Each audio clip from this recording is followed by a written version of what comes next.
And in the middle school or high school, teachers are not allowed students to bring the phone. So for that, Hey everyone, it's JT Ippolito for Sync Media Network.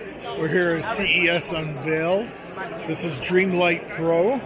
It's a sleep meditation system. Just being introduced.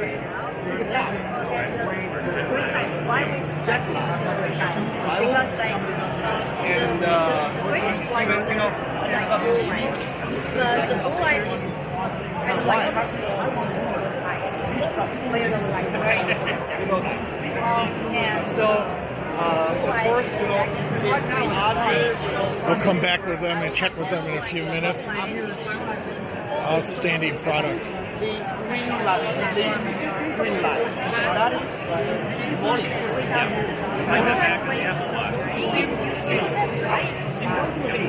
And it can track the sleep patterns.